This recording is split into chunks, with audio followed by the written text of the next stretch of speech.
بسم الله الرحمن الرحيم.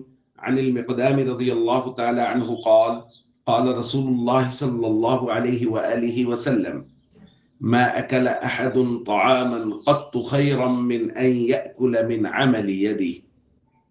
رواہ البخاری۔ نبی کریم صلی اللہ علیہ وآلہ وسلم نے ارشاد فرمایا، کسی انسان نے اس شخص سے بہتر روزی نہیں کھائی جو خود اپنے ہاتھوں سے کما کر کھاتا ہے۔ پھر فرمایا، وَإِنَّ نَبِيَّ اللَّهِ داود علیہ السلام كَانَ يَأْكُلُ مِنْ عَمَلِ يَدِهِ، اور اللہ کے نبی داود علیہ السلام اپنے ہاتھ سے کام کر کے روزی کھایا کرتے تھے۔ دوستو، دین اسلام نے ہاتھ سے کما کر کھانا، مزدوری کر کے کھانا، محنت کر کے کھانا، اس میں عظمت بیان کی ہے۔ اور نبی کریم صلی اللہ علیہ وآلہ وسلم نے انبیاء کی مثالیں دے دے کے بیان کیا کہ سابقہ انبیاء محنت کر کے ہاتھ کی کمائی سے کھاتے تھے، تو ظاہر ہے یہ عظمت والا کام ہے، اسی لیے تو انبیاء یہ کرتے تھے۔ حضرت زکریہ علیہ السلام کے بارے میں بیان کیا صحیح مسلم میں، کان زکریا نجارا، زکریا علیہ السلام بڑھائی کا کام کیا کرتے تھے۔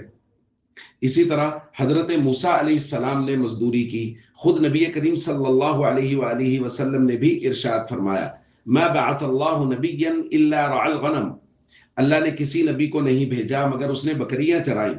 پھر حضور نے خود اپنے بارے میں بھی ارشاد فرمایا، کنت ارعاها على قراريط لأہل مکہ، میں اہل مکہ کے لیے چند قیرات کے بدلے میں بکریاں چرایا کرتا تھا۔ تو دیکھیے، یہ ساری چیزیں نبی کریم صلی اللہ علیہ وآلہ وسلم بیان کر رہے ہیں اس لیے کہ معاشرے کو یہ بتانا ہے کہ محنت میں عظمت ہے۔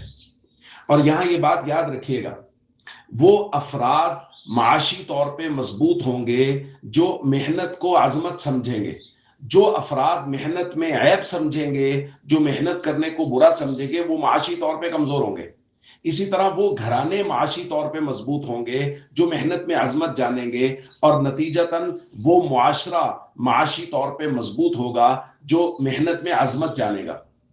نبی کریم صلی اللہ علیہ وآلہ وسلم نے جس معاشرے پہ محنت کی، وہ حضور کے آنے سے پہلے اور حضور صلی اللہ علیہ وآلہ وسلم کی تربیت سے پہلے محنت کو عظمت نہیں جانتے تھے۔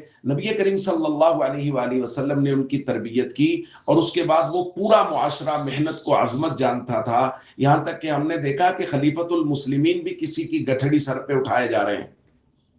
اس لیے ہم سب کو چاہیے ہم محنت میں عظمت سمجھیں اور عظمت سمجھ کے اس کام کو کریں۔ مزدوری کرنا، محنت کرنا، ہاتھ سے کما کر کھانا، یہ عظمت کا کام ہے، یہ عیب کا کام نہیں ہے۔